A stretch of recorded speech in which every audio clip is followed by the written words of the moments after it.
Good morning friends. English మాట్లాడాలనుకుంటున్నారా? అయితే easy వేలో English మాట్లాడడం ఎలానో నేను మీకు డైలీ నేర్పిస్తుంటాను, మీరు నేర్చుకోవచ్చు.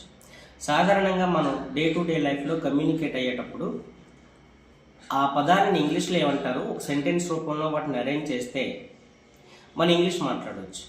అయితే సాధారణంగా మనం తెలుగు వాళ్ళం కాబట్టి తెలుగు ఇన్ఫ్లుయెన్స్ ఎక్కువ మన మీద ఉండడం కారణం చేత ఇంగ్లీష్ మాట్లాడేటప్పుడు అక్కడక్కడ చిన్న చిన్న తప్పులు చేయడం సర్వసాధారణం అయిపోయింది. అయితే నేను ఇచ్చేటువంటి చిన్న చిన్న హింట్స్ మీరు గుర్తుపెట్టుకొని దానితో కనుక మీరు కమ్యూనికేట్ అయితే ఈజీ ఇంగ్లీష్ని మాట్లాడవచ్చు.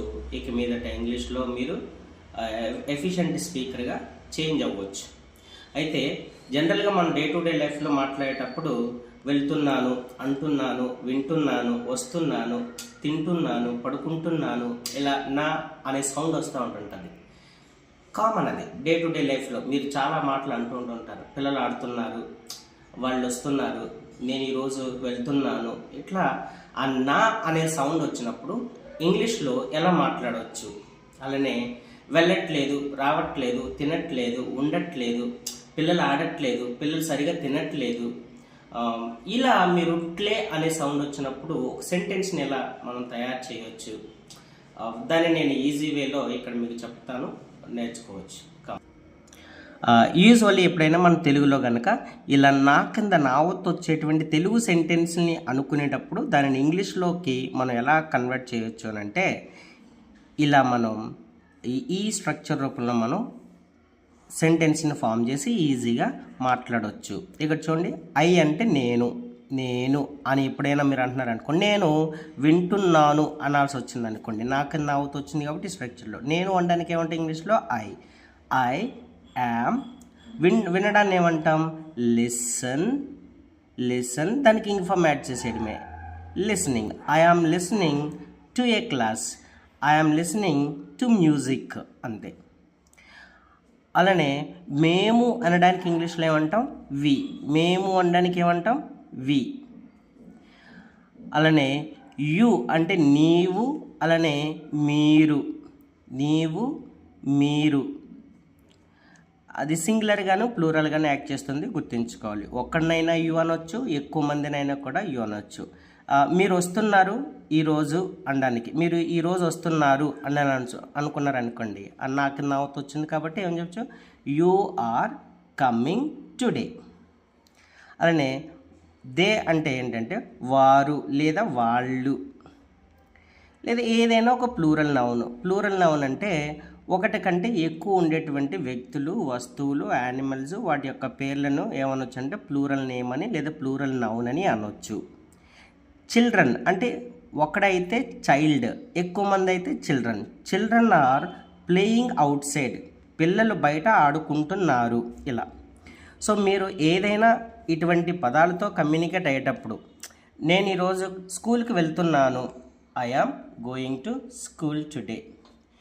మేము ఈరోజు ఆఫీస్కి వెళ్తున్నాము, we are going to office today. నువ్వు నా మాట వింటున్నావు, you are obeying my words. వాళ్ళు ఈరోజు వస్తున్నారు, దే ఆర్ కమింగ్ టుడే.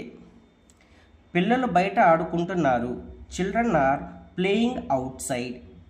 ఇప్పుడు నేను చెప్పే ప్రతి తెలుగు సెంటెన్స్లో ఏముంది అంటే నేను చెప్పిన ఎగ్జాంపుల్ మాత్రమే కాకుండా మీరు ఎప్పుడైనా తెలుగులో అనుకోండి, ఆ నా కింద నావత్తు వచ్చేటప్పుడు దానిని ఈ స్ట్రక్చర్లో చెప్తే సరిపోతుంది. ఐ అన్నప్పుడు యామ్ చెప్పండి, we, you, they and plural noun వచ్చినప్పుడు ఆర్ చెప్పండి, he, she, it singular noun వచ్చినప్పుడు ఈజ్ చెప్పండి. సో వీటితో పాటు ఏం చెప్పాలి, వర్బ్ అంటే మనం ఏం చేస్తున్నామో లేదా వాళ్ళు ఏం చేస్తున్నారో ఆ వర్బ్ యాక్షన్కి ఇన్ఫార్మ్ యాడ్ చేసేయండి, సరిపోతుంది. కూర్చుంటున్నారు అనుకోండి, అప్పుడు ఏమనాలి, కూర్చోవడాన్ని ఏమంటాం మనం, సిట్, దానికి ఐఎన్జీ యాడ్ చేయండి, సిట్టింగ్. ఓకే. ఇప్పుడు ఆ చెట్టు కొమ్మ మీద పక్షి కూర్చుంటుంది అన్నాం అనుకోండి, అప్పుడు ఆ పక్షిని ఏమంటాం మనం, ఇట్. అంటే ఏదైనా లైఫ్లెస్ థింగ్స్ని, యానిమల్స్ని మనం ఏమని చెప్పవచ్చు అంటే ఇట్ అనాలి. మనుషులను అనకూడదు, బాగా గుర్తుపెట్టుకోవాలి. మనుషులైతే మేల్ అయితే హీ అనాలి, ఫీమేల్ అయితే షీ అనాలి. అదే లైఫ్లెస్ థింగ్స్ లేదా యానిమల్స్ లాంటి వాటిని అయితే ఇట్ అనాలన్నమాట, ఇట్ అనాలి. సో బర్డ్ని ఏమంటాం ఇట్ ఈజ్, కూర్చోటం ఏమంటాం SIT ING, it is sitting ఎక్కడ కూర్చుంటుంది on a branch of A tree, ఒక చెట్టు కొమ్మ మీద కూర్చుంటుంది. దట్స్ ఇట్, అయిపోతుంది. సో ఇలా లేదు ఇట్ అనకుండా మనం బర్డ్ అని కూడా చెప్పవచ్చు. Bird is sitting on a branch of A tree. So చెట్టు కొమ్మ మీద పక్షి కూర్చుంటున్నది, నా అని వచ్చింది కాబట్టి ఏంటి యూజ్ చేయాలి, ఈ స్ట్రక్చర్లో మనం చెప్పాలి. ఓకేనా, గుర్తుంటుందా? ఎప్పుడైనా తెలుగు సెంటెన్స్ మీరు అనుకోండి, ఆ తెలుగు సెంటెన్స్లలో కనుక నా అని వస్తే ప్రతిరోజు మనం మాట్లాడేటువంటి మాటల్లో మ్యాక్సిమం మీరు 50-60% ఇంగ్లీషు ఈ యొక్క సెంటెన్స్ ద్వారా నేర్చేసుకోవచ్చు. ఇది ఒక క్లూ పట్టుకుంటే మీరు చాలా ఇంగ్లీష్ మాట్లాడవచ్చు. అలానే ఇంకా మనం మిగిలిన 20-30% ఇంగ్లీష్ మనం దేంతో కమ్యూనికేట్ అవుతుంటాం అంటే ట్లే అంటాం. ఈ ట్లే అంటే ఏంటంటే నేను ఈరోజు రావట్లేదు, స్కూల్కి వెళ్ళట్లేదు, పిల్లలు తినట్లేదు, పడుకోవట్లేదు, నిద్రపోవట్లేదు, ఇట్లా ట్లే అనే తెలుగు సెంటెన్స్లో కనుక ట్లే అని వచ్చింది అనుకోండి, సేమ్ అదే సెంటెన్స్లకి నాట్ యాడ్ చేస్తే సరిపోతుంది. బాగా గుర్తుంచుకోవాలి. ఫర్ ఎగ్జాంపుల్ ఈరోజు నేను కాలేజ్కి రావట్లేదు అన్నాం అనుకోండి, అప్పుడేమనాలి, నేను అంటున్నాం కాబట్టి ఐ యామ్ నాట్ రావట్లేదు స్కూల్కి, రావడాన్ని ఏమంటాం మనం కమ్, దానికి ING coming, I'm not coming, ఎక్కడికి రావట్లేదు స్కూల్, టు స్కూల్. తెలుగులో ఎప్పుడైనా కు కి అనేటప్పుడు ఇంగ్లీష్లో ఏమని చెప్పాలంటే దీనికి టు అని యాడ్ చేస్తే సరిపోతుంది. అతనికి అన్నాం అనుకోండి టు హిమ్ అంతే. ఇక్కడికి అన్నాం అనుకోండి, ఇక్కడ అనడానికి ఏమంటాం హియర్. సో ఇక్కడికి అన్నాను కాబట్టి ఏమనాలి టు హియర్. అక్కడికి అన్నాను అనుకోండి, అక్కడ అనడానికి ఏమంటాం దేర్. అక్కడికి కాబట్టి ఏమి యాడ్ చేయాలి టు దేర్. ఓకేనా. లతాకి అన్నాం అనుకోండి లత, ఇప్పుడు కి అంటున్నాం కాబట్టి టు లత. అదే వైజాగ్కి అన్నాం అనుకోండి వైజాగ్, ఇప్పుడు వైజాగ్కి కాబట్టి ఏంటి యాడ్ చేయాలి టు వైజాగ్. అంటే I am not going to Vizag, నేను వైజాగ్ వెళ్ళట్లేదు. అదే వైజాగ్ వెళ్తున్నాను అనుకోండి, అప్పుడు ఏం చెప్తాం I am going to Vizag. ఓకేనా. ఎప్పుడైనా తెలుగు సెంటెన్స్లో ట్లే అనే సౌండ్ కనుక మీకు వస్తుంటే ఇలా ఈ స్ట్రక్చర్లో మీరు సెంటెన్సెస్ని ఫామ్ చేయొచ్చు. చూడండి, ఐ అంటే నేను, వి మేము, యు నీవు, దే వారు, ఎనీ ప్లూరల్ నౌను.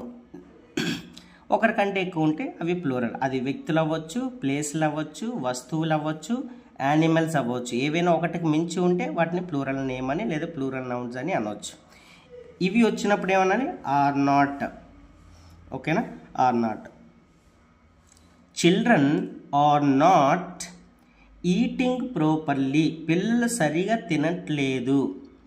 పిల్లలు అంటే ఎంతమంది, ఎక్కువ మంది కాబట్టి children.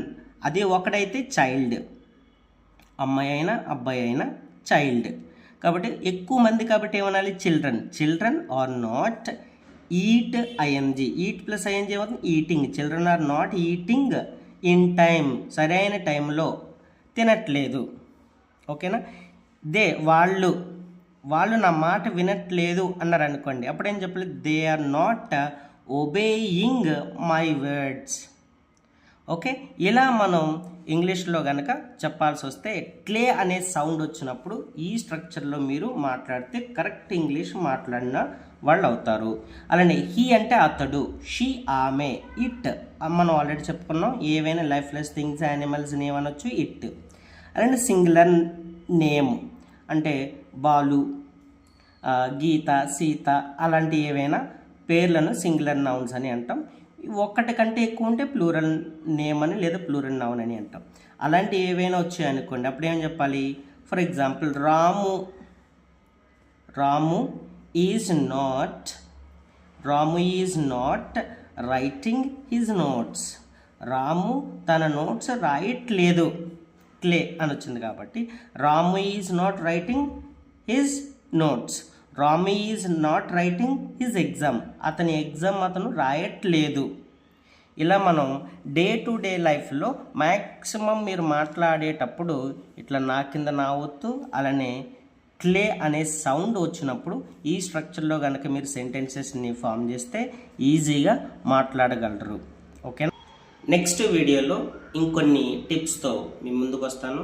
Please do like and subscribe my channel. Thank you.